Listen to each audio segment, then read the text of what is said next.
Hello there, Miss Tracy or Miss Huffman here, and today is the first Sunday that we are supposed to be meeting again as a group, and I just want to say that I am really missing that we don't get to do that. And as I was planning today's lesson, I was thinking about the last time we met together, and we learned about Job and how God had done all these things to him, and Job didn't understand.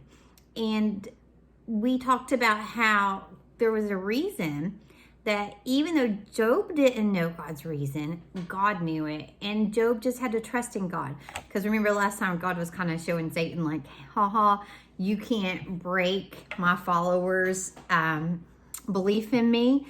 And so there was a reason for it. And with everything that's going on right now, I believe that that story really holds true. We may not understand why we're not at school together or why life has changed the way it has, but we just know we have to trust in God. And He knows the reason even if we don't. Now, the next thing that we're going to be reading today, I really like because I think, I don't know if you've heard or not, but it's hard to get toilet paper right now, and it's hard to get flour, and it's hard to get soap and medicine at some stores.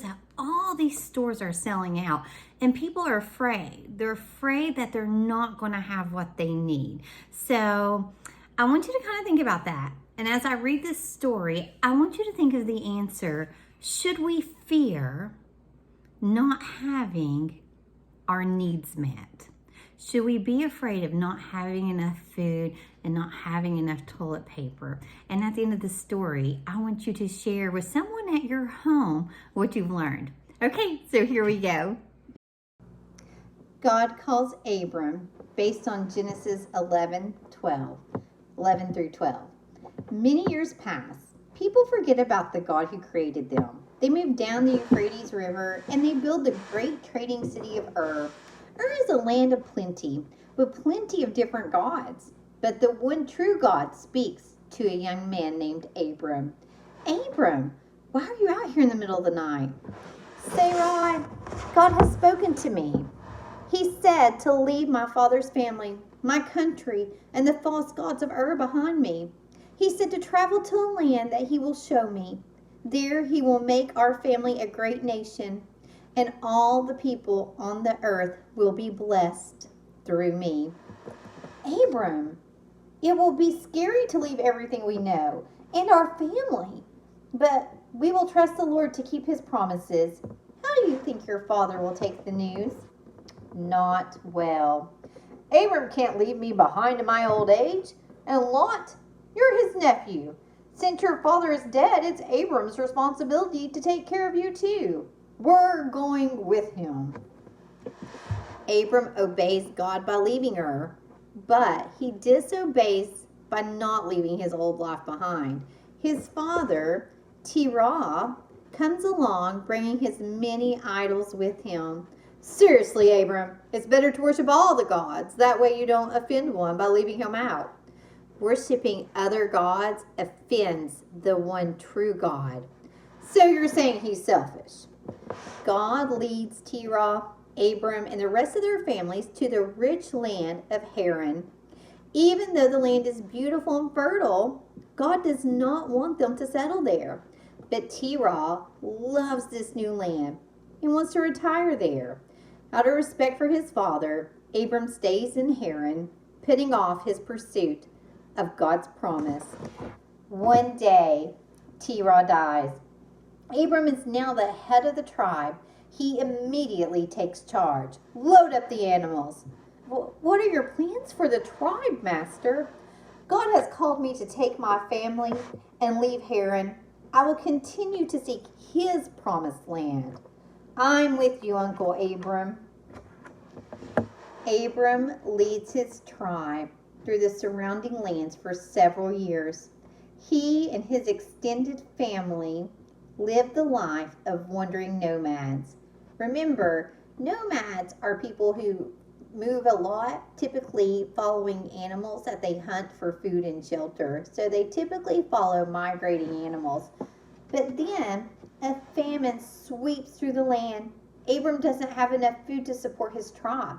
He decides his only choice is to lead his people to Egypt, a powerful nation with plenty of food. But he has some fears about his plan.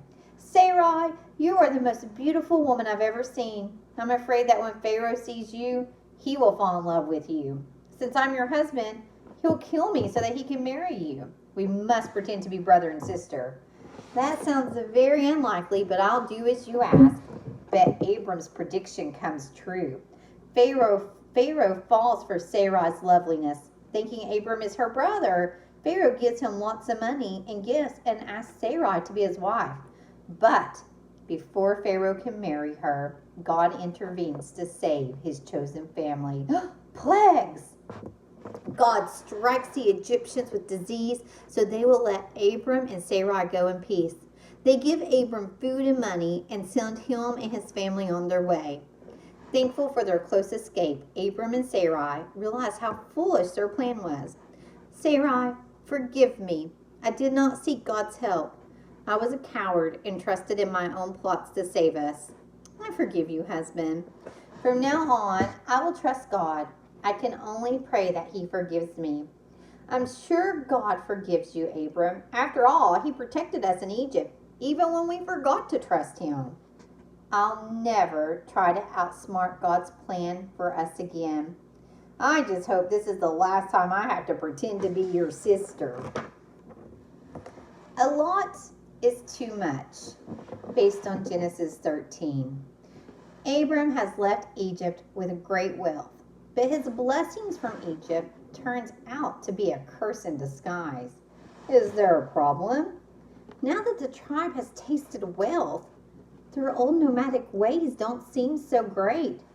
Your nephew Lot is claiming that his family should get first choice of the riches of Egypt. In spite of this, Abram and Lot both prosper and their flocks increase. But soon the quarreling or arguing spreads to their workers. Make room for Lot's sheep. No, Abram is the chief. His flocks come first. When Abram hears of the quarrels, he knows he must do something. This time, Sarai, I'll handle this the way I think God would want me to. I'm afraid that we must let Lot go his own way. If you are trusting the Lord, then your plan cannot fail. The next day, Abram seeks out his nephew. Come with me, Lot. I have a solution to our sheep problem. Families should never quarrel over possessions. Look, God's promised land is huge. Huge. Choose which part of it you would like to live in, and I will take what's left. That's very generous of you, Uncle Abram. I'll take the valley near the city of Sodom. I feel this story really teaches us two lessons that are really important during the things that our country is going through right now. I'm going to give you a minute to think and see or share, if there's someone standing next to you, what lesson you think it teaches.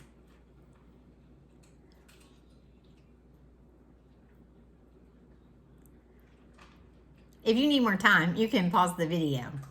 I think that it teaches us first to trust in God, that he's going to provide for us. Even when it seems like everything's gone and we're scared, because fear can sometimes overtake us, if we stop being afraid and trust in him, we'll see it will all be okay.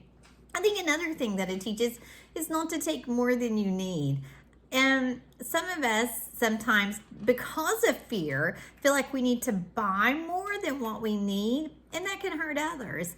So while it's important to be prepared, it's also important to help our neighbor. And it says that families shouldn't quarrel over possessions.